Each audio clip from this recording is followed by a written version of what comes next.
Hello there, and welcome to this week's edition of Money Matters, because as you know, I believe that money does matter.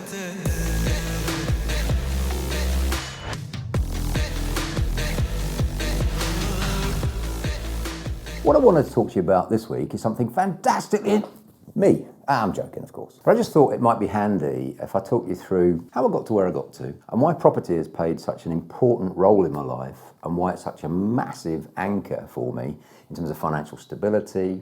So if I oversimplify the entire sort of school system a little bit, we're told essentially to work hard at school, get good exams, go and get a job, and then, look forward to that silver-haired, happy retirement. So I'm normal in that sense. Working class kid, brought up in Yorkshire, secondary school, Hertfordshire. To be fair, my parents were very understanding with me because I always did all right at school. Well, better than all right. So I started doing my O-levels when I was 13. And I wanted to run away with the idea that I was some sort of genius. And I had some other kind of interesting parts of my childhood as well. But long story short, by the time I was 17, I ended up with 4 A-levels and 15 O-levels, which is a lot. And my dad, super genius, much brighter than me, he was the first guy in any part of our family in any direction to have gone to university. He failed his 11 plus, got his 13 plus, and long story short, he ended up at Oxford. And I know it was a long-held ambition of his that I would go to Oxford just like he did.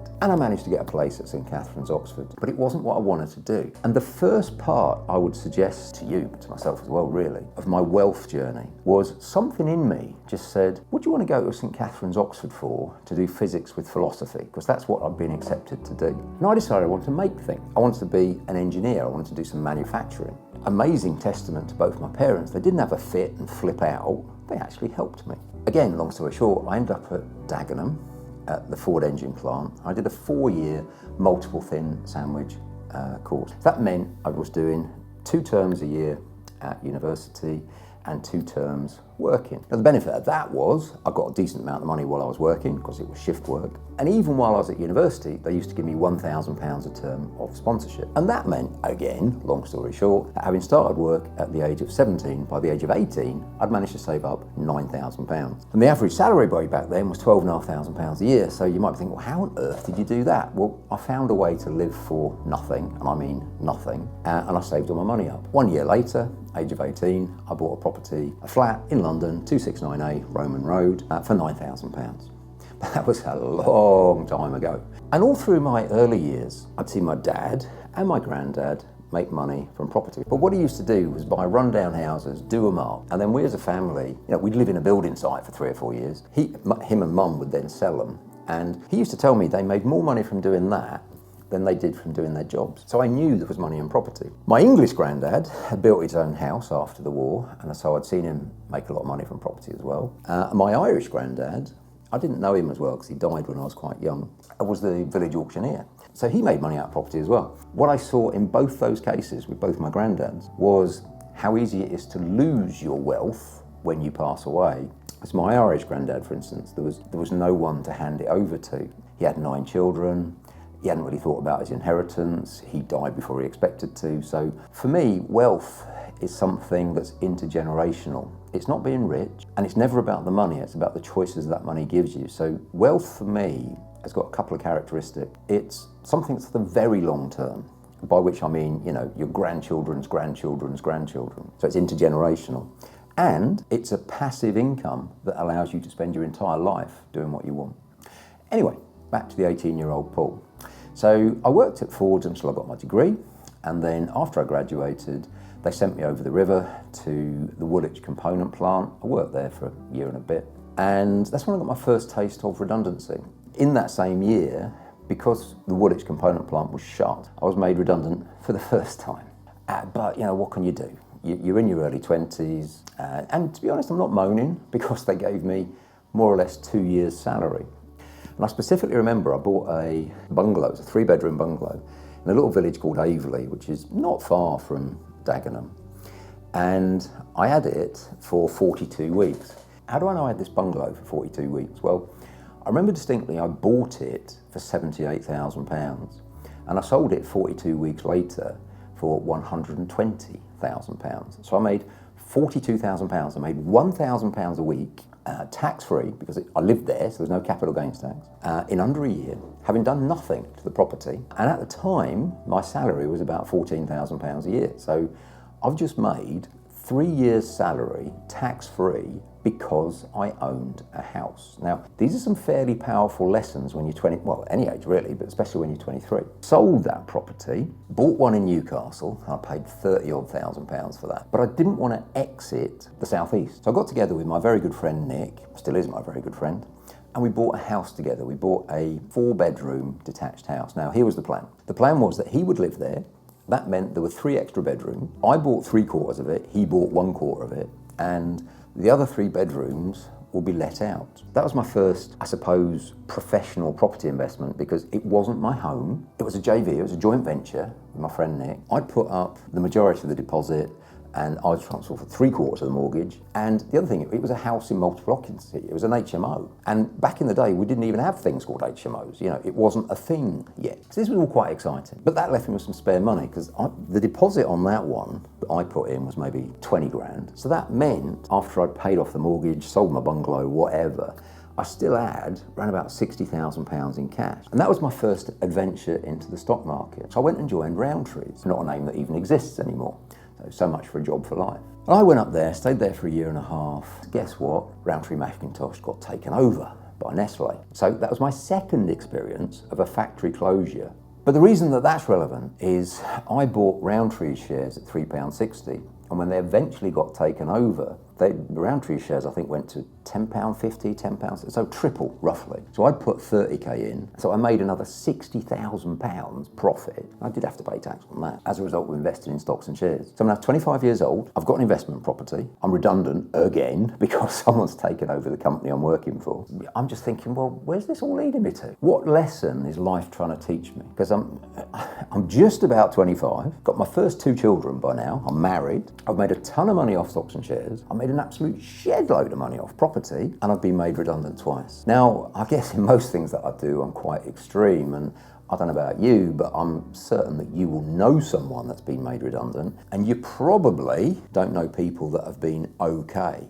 Most people, when they get made redundant, it's a big deal. Why wasn't being made redundant such a big deal for me at that point? Well, I made a load of money off stocks and shares, and I made a load of money off property. So I had multiple streams of income. I didn't call it that then, but intuitively, I always knew I could make money from property. My mum's still around, bless her. She used to have this expression, if you're gonna milk a cow, make sure your milking stool has got more than 1 leg. I mean, why is that, Mum? She said, well, if you're trying to sit on a 1-legged stool, you're gonna fall off, aren't you? And I interpreted that always. I just had that vision. Anytime I'm doing anything with money, and I've got a stool, I've got a financial stool, I want at least 3 legs on it. So for me, it was a job, but it was also property, and back in the day, stocks and shares. So from a very, very early age, I was never utterly reliant on one single stream of income. Where I went from there is I went and spent 9 years with Cadbury's, and that was fantastic. I really, really enjoyed that.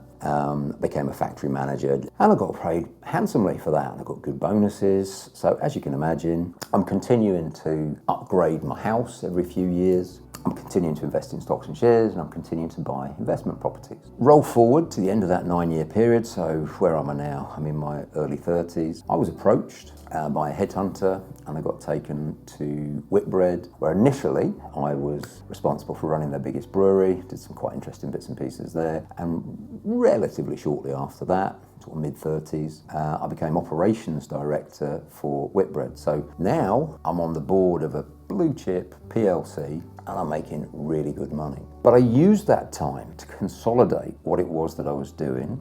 So I'm now living in a place called Bushy. I've got various investment properties, but I've also got a very, very nice family home. So I've got a 7-bedroom detached property. And when my next job came, which was a move way up north in my late 30s, and this was my last actual job, I bought that house. By the time I bought it, sold it, I was doing some fairly sophisticated things by then. So for instance, the mortgage interest rates at the time were crazy, if you remember the early 90s. How did I solve that problem? My network was sufficiently sophisticated, other high net worth individuals and so on, that I actually went and took a foreign mortgage. So I went to a French bank, and I got a foreign French franc mortgage on my English house. So instead of paying 12, 13, 14%, whatever it was, local residential interest rates, I think I was paying 3 or 4%. But as well as making hundreds of thousands of pounds on that property when I sold it to move up to Scotland, I also made nearly £100,000 on the exchange rate. Look at what I've done now, and I'm not even 40. I've bought and sold houses, I've got investment properties, I've made a lot of money on the stock market, but I've also now made some money on Forex, on foreign exchange. Just before the year 2000, I went up to Scotland and I was managing director, and this was my last job. I was managing director of a big company, Allied Distillers, ran that business for a number of years into the early 2000s, and it happened again. And by this time I'd climbed to the top of the slippery pole, if you like, the corporate pole. I was the managing director. I'd done it, and this was a multi-billion-pound company, thousands of staff, 26 sites, supplying 100-odd countries around the world. I'd sold my soul for that company. I was working 10, 12-hour days. I was probably in the air 3 days a week, visiting various countries, which might sound glamorous to you. You're living out of a suitcase, you never see the kids. And by then I had 4 children. So I've literally sold my soul to the company. All of the senior management team of my company were dismissed, including me, with 0 notice. So I'd made hundreds of millions, if not billions of pounds for that company. But when it came down to it, security guard, you've got 60 minutes to clear your desk, here's a cardboard box. I'd like to think I'd never do that to someone. It's almost like, I don't know how to put it, the walk of shame. It's like you're a criminal, you've done something wrong, when in fact all you've done is you've probably just given away the last 4 or 5 years of your life for this company, not seen your kids, crazy hours, and what do you get in return? A cardboard box and an hour, escorted from the premises by a security guard.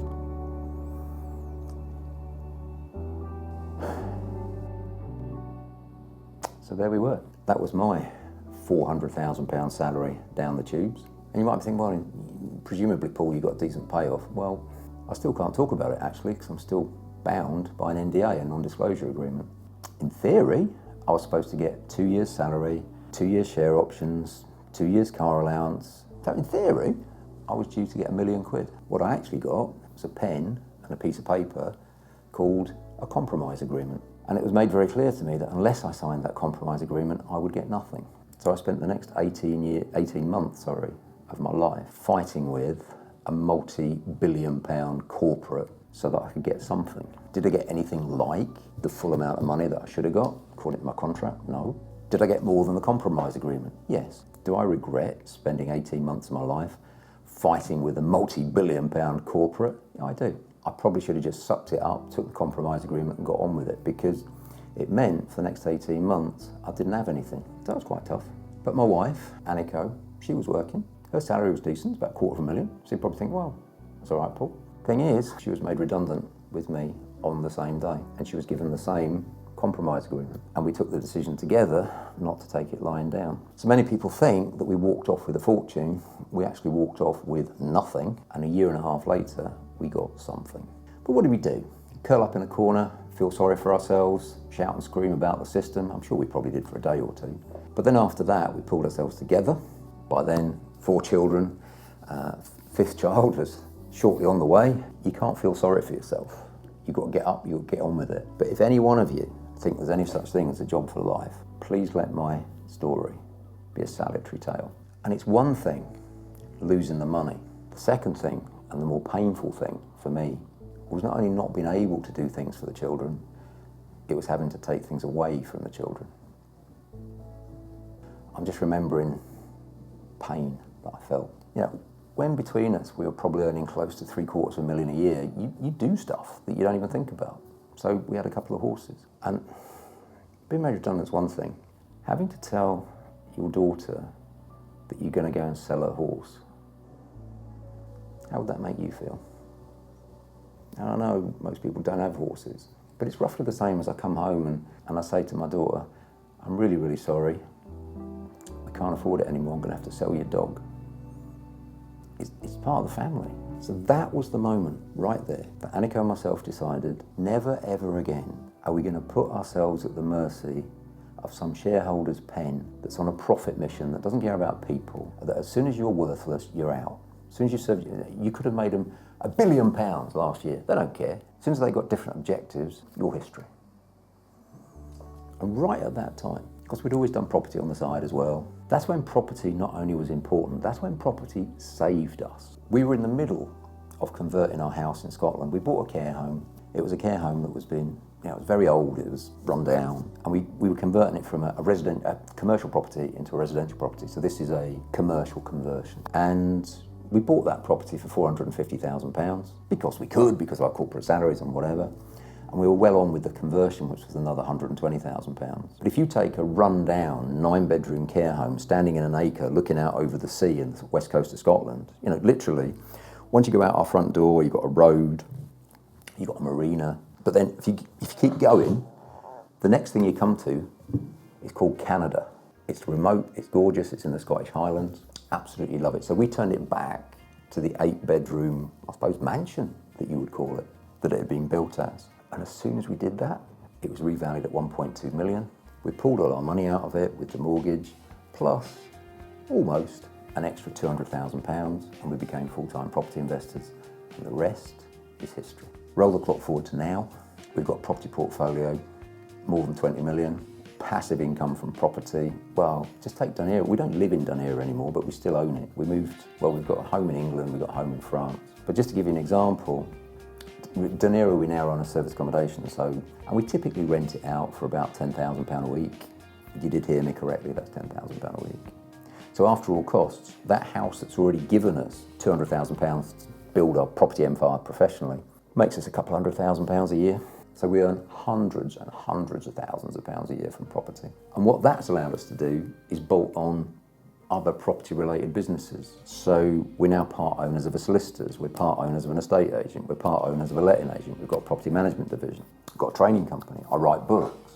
So now we've genuinely got multiple streams of income, and most importantly for Annika and me, we've got self-determination. No one can sack us. And at the core of everything I'm sharing with you here, I started with nothing. When I moved out, age of 17, my mum gave me about 160 quid. So you couldn't possibly have started with less money than either Annika or me, and we did it. How did we do it? Education, network, and action. If you want to take advantage of Touchstone Education's, where I want you to start is wealth through property. Multiple streams of property income, roughly 50-50.